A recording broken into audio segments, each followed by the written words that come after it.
So yeah, first of all, yeah, thanks for inviting me, Nate. I'm pretty new to these meetups, so it's awesome that we have a scene on the coast. I didn't know it existed. I was getting kind of tired of going down to Brisbane. It's a bit far.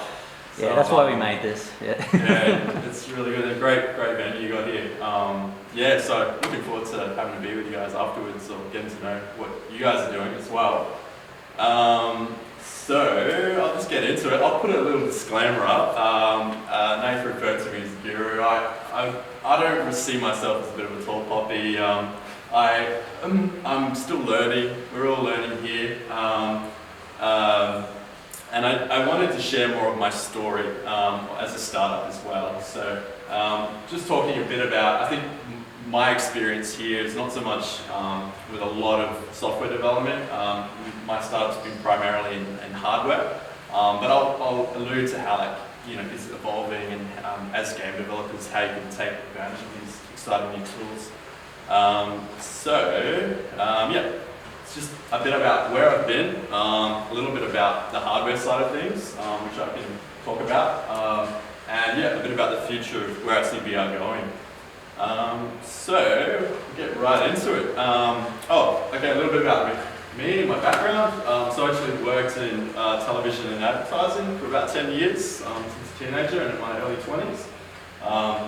I went sort of freelance and started discovering 3D design and doing some work with Unreal and Unity Engine.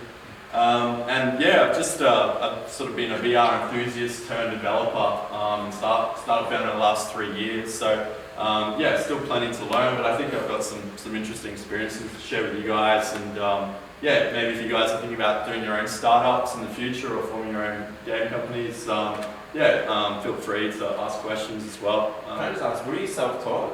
Yeah, I was. I did get some mentorship as well, but a lot of it's been trial and error, because you just got to go into these things and make mistakes and learn as well. So I'll talk a little bit about how I got started as well. Yeah, I guess to start from the beginning, I was inspired by Oculus Rift. They did very well, obviously, on Kickstarter.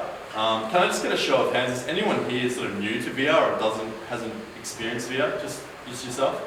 Two guys? I'll go into a little bit more about what VR is, the basics, later, but I'll just keep going. So, in late 2012, Oculus Rift launched their prototype for a VR head-mounted display. And yeah, it was very good to see. They did very well, 2.5 million raised on crowdfunding, phenomenal.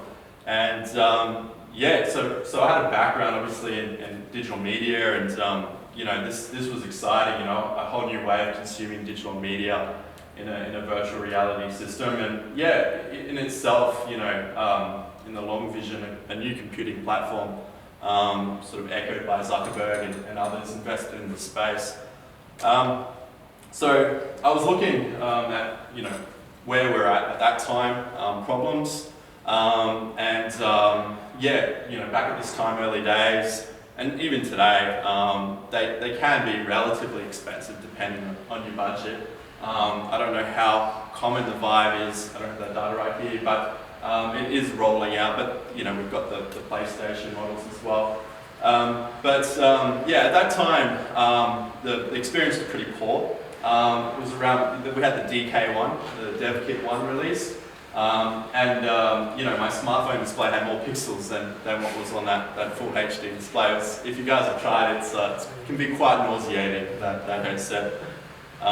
So I was actually looking at what people were doing in the DIY community at this time, and just to make it clear, this is way before Google Cardboard, Samsung VR, any of these were released. There was just a handful of commercial sets, 2 or 3, just that one Durus dive in the corner. But it was really, I was just looking at online communities, what people were doing with their smartphones, and it occurred to me, like, smartphones have a lot of the concepts for VR. It's got gyroscope for tracking orientation, and high resolution display. So it's really just a frame in its fundamental properties, and 2 optics with these mobile-based VR displays. So what was commercially available at the time was pretty limited, and I saw opportunity to innovate and I saw this as a new trend, you know, using a smartphone as a VR fairly early on. So I got started with what's called a startup weekend, and they run these on the coast here at the Innovation Centre at the UFC campus every year. There was one just recently, I think it was at Spark Euro this year. But I was at the inaugural one. There's me at the front, had the Bill Gates sort of theme going on back then. But yeah, it's a great event, and if you guys are interested in, you know, how to structure a business plan, these are great. You know, it's a weekend event. There's also a competition. You know, there's prizes involved, so you're sort of competing, and basically just you've got mentorship over the space of a weekend, and a guide to basically turn your idea into a business. So it's, if you guys have your own even game ideas, it's a great thing to go with. You form a team, and I guess it's kind of like a game jam in many sense, but a little bit more business sided. But long story short, yeah, I came to this with this idea of a smartphone integrated head-mounted display for VR, and at this time, like I said, you know, nothing existed. So I pitched the concept on the first night, and I got a few laughs in the audience. I don't blame them. It's pretty out there, you know, this kind of concept at that time. But I hustled on, and yeah, a couple of mates joined me to form a team, and got started out with doing some 3D design, just pretty basic stuff. Neil, the product designer, joined the startup weekend on our team, and yeah, he gave it a good go. There's a nice render, and I was able to be resourceful, and there's me and my co-founder Danum there. So we were able to 3D print some concepts there, and basically put something together. So we call it the MVP. So it was just a 3D printed headset, just kind of held together by rubber bands, quite crude, but it got the concept across, and the judges were impressed. So yeah, so we were like, the team I had was crowned the winner, and that set me up with sort of, yeah, resources to start a company. And I said, you know, I was new to it, it's my first startup, and I said, well, why not? You know, let's give this all I've got and get right into it.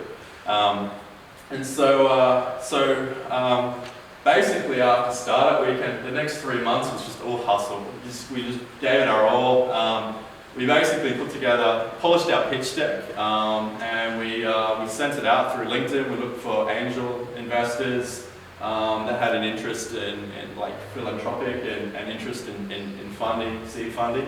So we just sort of sent it out over LinkedIn, and we also just got connected up through the Innovation Centre, their network as well. So we basically travelled all over Australia, just pitching to you know, VC or more angel investors,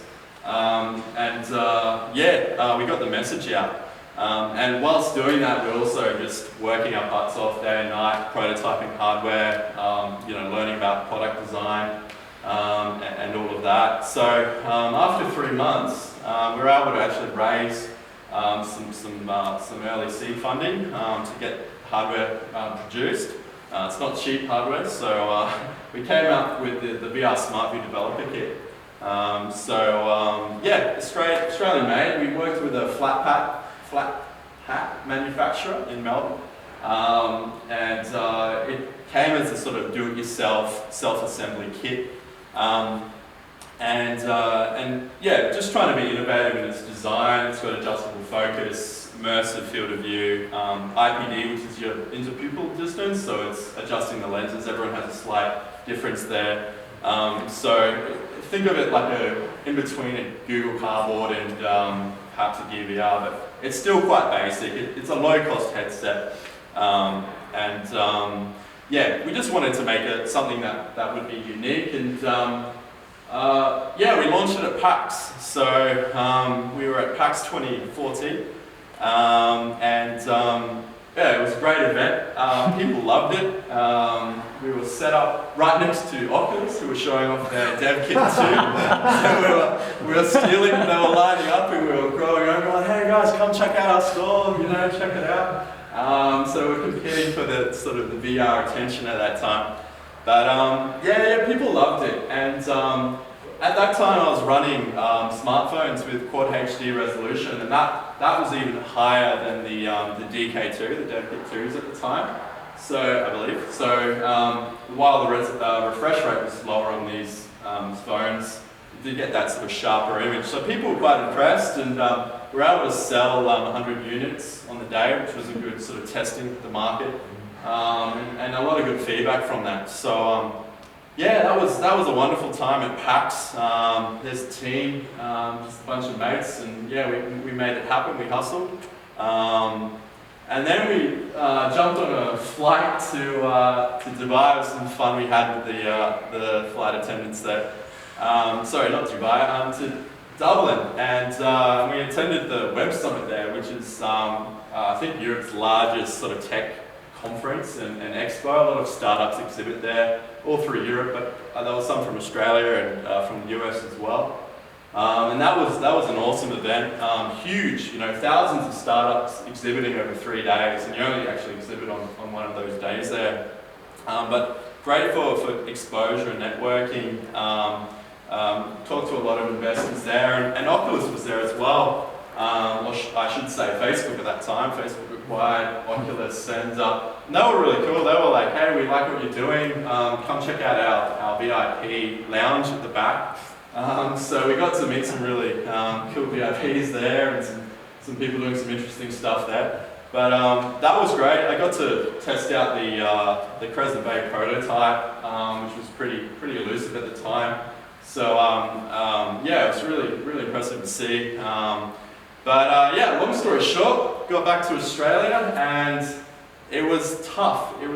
So a startup is quite a roller coaster, and what we found at that time was the market was just getting flooded with other head-mounted displays. We've got dozens and dozens of Chinese, really nice injection cast molded headsets. And here we are trying to sell, flat pack, somewhat flimsy, do-it-yourself, build-it-yourself kits. So in terms of the features and the pricing was, it was really competitive, and it still is today. There's a bit of a headset war, some people refer to that. And Samsung also announced their entrance to the game. So as a startup, focused on building mobile head-mounted displays, we really had to look at our business model and consider a pivot there, because the amount of competition in that space was just exploding at that time. So we hustled for a few years. We sold the rest of we did 500 units in total, or roughly, so we sold those. And we just sort of saw the market explode, a lot of hype, and a lot of rapid development at that time. So it was sort of a time to step back and look at ways we could innovate and secure some IP, looking at the long-term growth of where the VR industry is going. So yeah, I've got some cool prototypes I'll show at the end, and some of the stuff we've developed.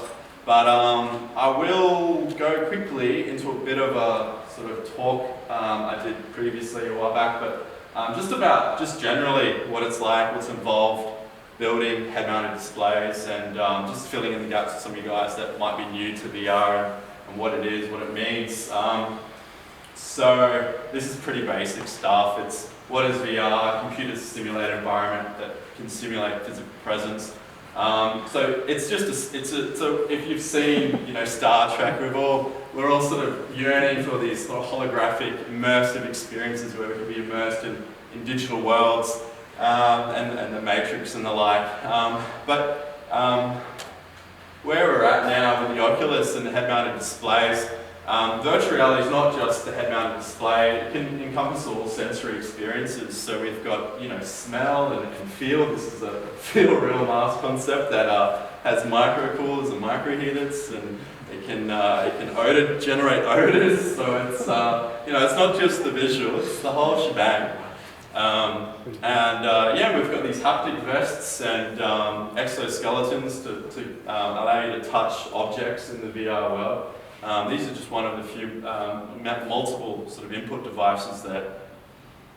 And so I will focus today mostly on the head-mounted displays, because that's where my experience has been, and yeah, where my sort of innovation focus has been. But yeah, this is just for guys new to it. This is sort of some of the headsets. I should update this. It's some of these are a bit old now, but these are some of the common ones around. And these are the basic elements of the head-mounted display. So, you know, you've got your head-mount section, the optics, display panel, and then your board, the sensors and processors. So, I'm not going to go too much into the detail because you guys are software developers, like game developers, and I'll just go over the basics pretty quick here. But yeah, obviously head tracking is a key component. So you know you need sensors to be able to track where you look and update on the display the corresponding visuals. Obviously, computational processing is quite demanding for VR. We generally use high refresh rates, and so we need those sort of fluid refresh rates to reduce nausea and total latency. Yeah, and the head mount itself holds it all together. So just basically, I'll just cover these quickly, but these are sort of the sensors involved. We use a gyroscope, an accelerometer, and a magnetometer. And we sort of fuse all these sensor inputs together, what's called sensor fusion. That gives us a really accurate head tracking location within 3 degrees of freedom. So this is orientational, just looking around with roll, yaw, and pitch. So these are the sort of, these are the sensory sort of inputs that are used for that. But the other important element is positional tracking itself. And so what we want to do with this is be able to move, you know, forward, back, left, right, up, down with that orientation as well, what we call 6 degrees of freedom. And so basically there's two kind of models here, outside in, which is where the tracking sensor is placed externally. With the Oculus Rift, you've got the camera. It's usually placed on, you know, your computer screen if you're sitting at your desk. And so the sensor's on a stationary location.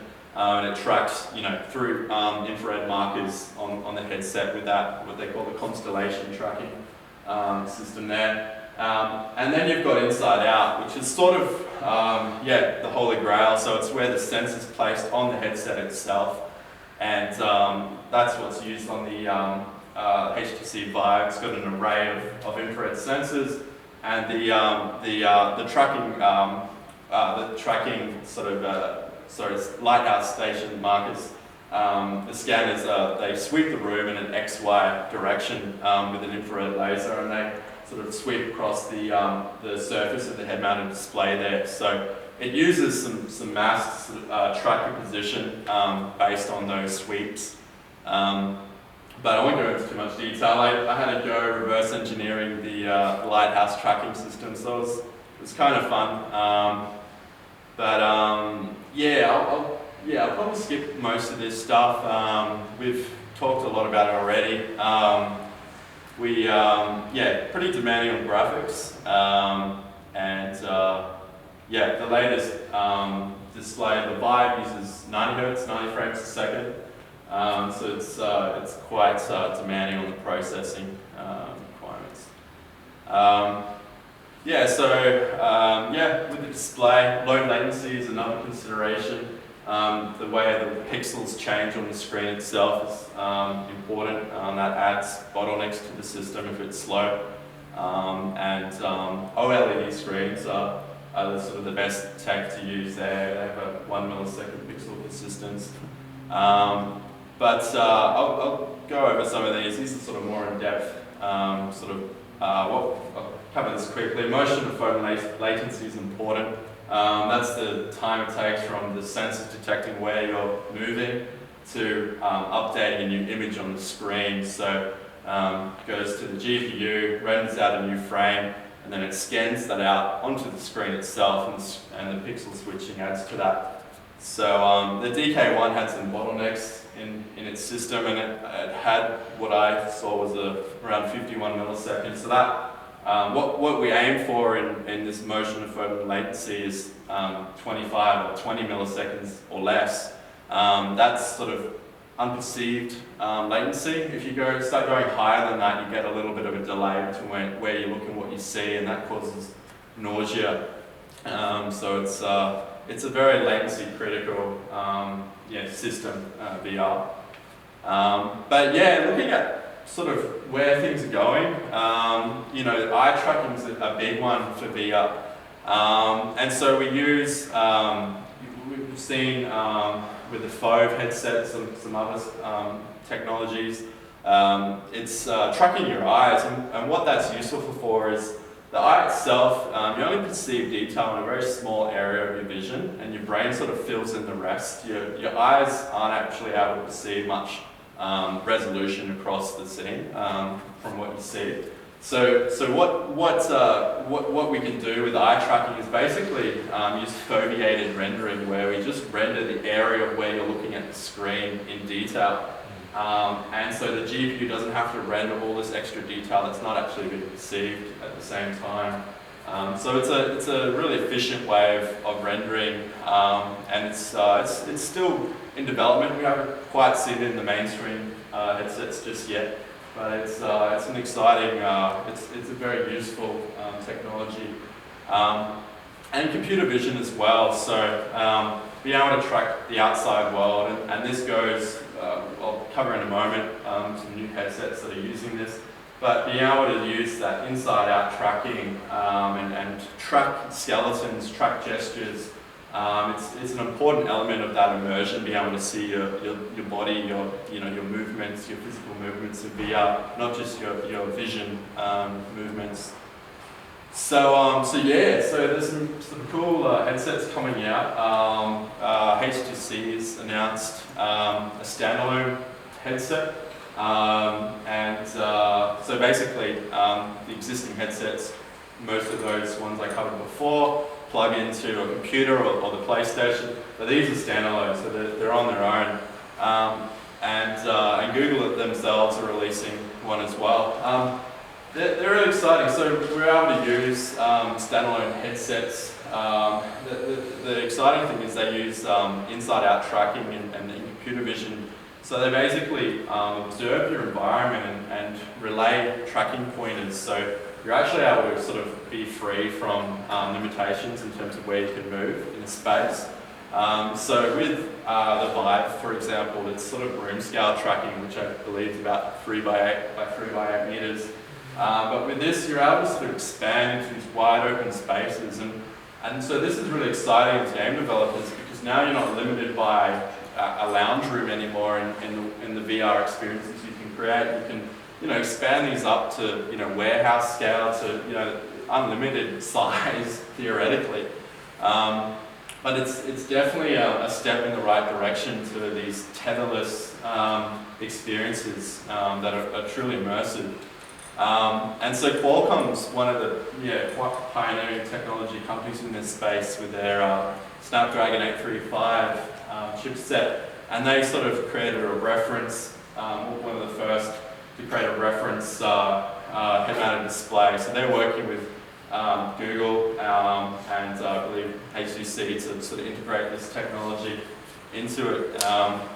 So this brings me to now an interesting area where I'm sort of focusing towards, excites me, but it's this idea of physical-based esports, and think of it as a sort of bring back to gaming arcades and laser tag on steroids. And I definitely see this as an exciting emerging trend where it's going to create new businesses and whole new experiences for people, where you can be immersed in large competitive VR environments where you're actually physically engaged in the game itself. And so now I'll talk a little bit about where my sort of focus has been within this space, and so I haven't really launched this yet, so you guys are getting a bit of a sneak peek on where it's at. This is a work in progress model. It's not the final headset, but it's a head-mounted display optimized for these sort of VR exercise applications and esports. And so it's I've sort of blanked out a lot of the details here. I'll just be pretty broad because I'm still securing my IP position here. But we're just using lightweight, impact-resistant materials, which a lot of the headsets currently are. Lightweight, not ideal for exercise, but they're getting more compact all the time. But yeah, I've put a lot of research and development into sort of heat management. So a lot of these headsets, existing ones like the Vive and the Gear VR, the lenses fog up, for example. The sweat is an issue as well. So you really need to think about the materials you're using, washable, detachable padding, things like this already exist, but they're not truly optimized for these physical, exercise applications here. And so also size is really important. So you can see, we're roughly 50% smaller than the Gear VR there, and that's really important when you're sort of moving about. You don't want the headset rattling or have the gravity, center of gravity too large on your face there. So all of these are important design considerations for an esports based headset. And yeah, just some metrics there. So you can see the difference in weights of the different head-mounted displays. Yeah, going completely wireless and having a headset truly designed for exercise is a new sort of hardware development there. So that's where I'm sort of leaning towards launching. The other cool thing I've been developing is a tracking system. So what sort of I'm working with now is a camera system that actually tracks your body, and there's very few systems like. There are commercial systems that do body tracking, and capturing animation, but obviously they're quite expensive. You need multiple cameras, permanently set up. And what I'm working towards is something that's portable that you could take to a soccer field, for example, and set that up in the corner on a tripod. And it's a standalone system, weatherproof, indoor and outdoor, so it'll track your movements as you walk around with a VR headset in an environment in Headspace. And it'll be sending you skeleton, your body, so you'll be able to actually move your body in this space and see it, which is an important consideration for any exercise apps. So that's where I'm going, and it is possible to use this for positional tracking as well, but with the way the VR industry is going, that's looking to be developed into the headsets. So in itself, I see a lot of value there for tracking your body, and even for non-VR as well.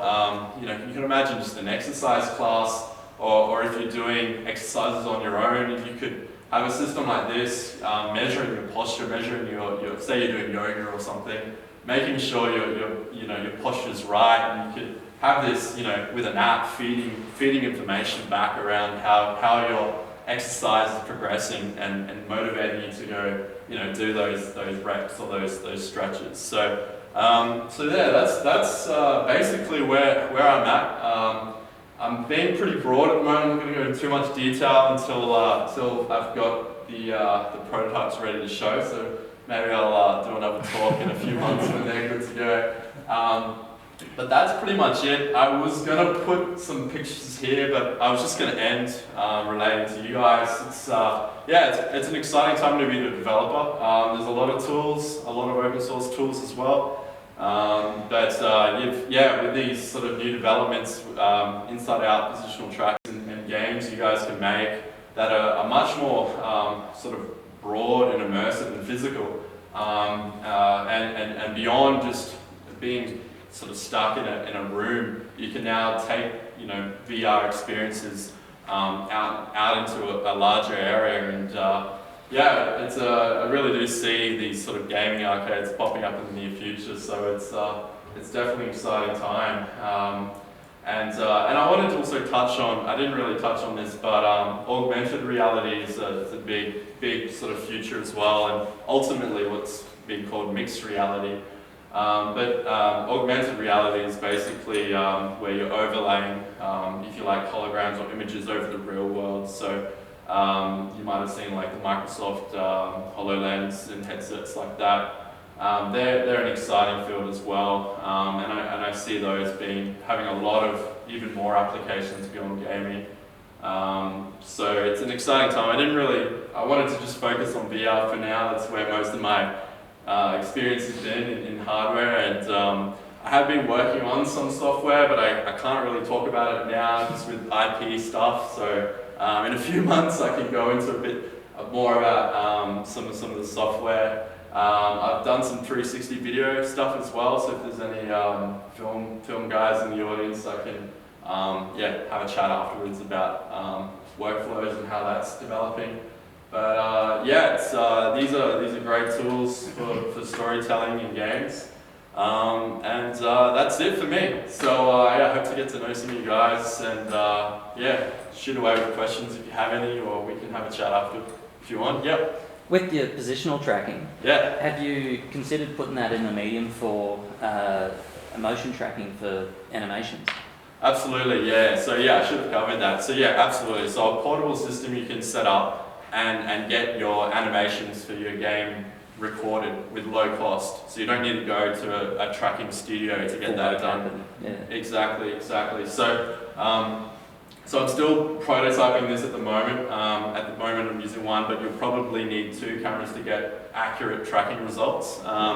Hopefully I'll have some cool prototypes for you guys to do. I do have some tracking tech here from some really cool startup, one based in Russia called Vico VR, and they're doing a lot with skeleton tracking as well.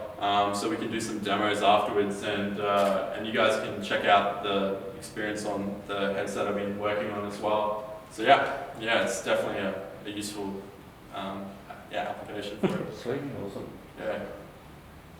Cool.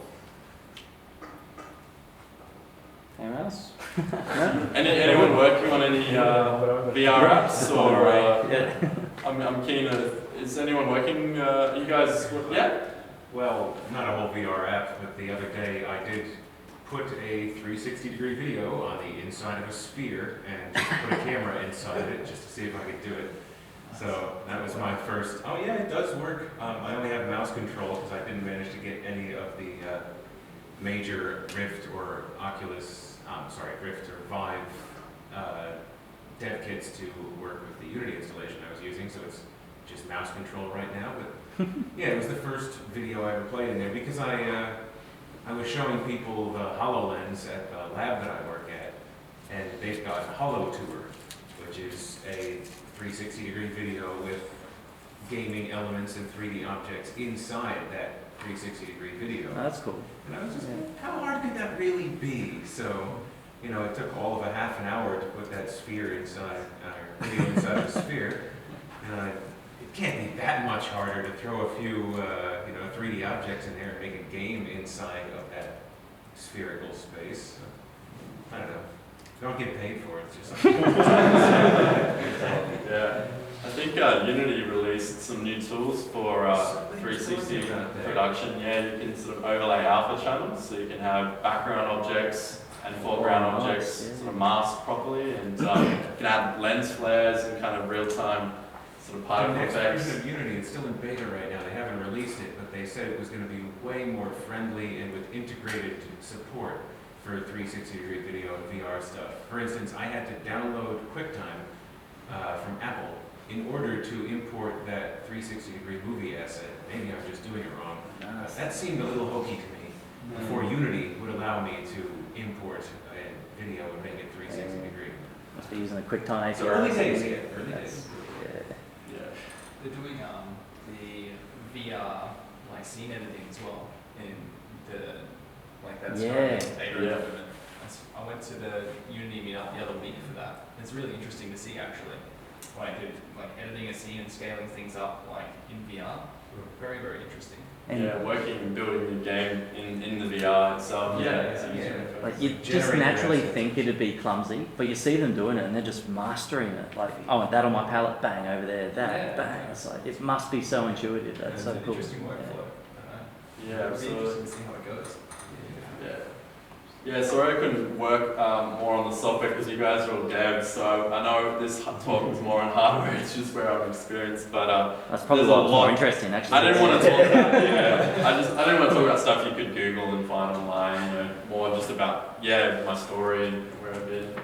But so I hope you had value. If you guys have any questions around, if you ever get to a point where you're looking to do a startup, always hit me up, shoot me an email, give me a call, I'm around. So, more than happy to share advice and help you guys if you have any questions on the startup world and working with hardware. Cool. Thanks, man. All right. Cool. All right, thanks, guys.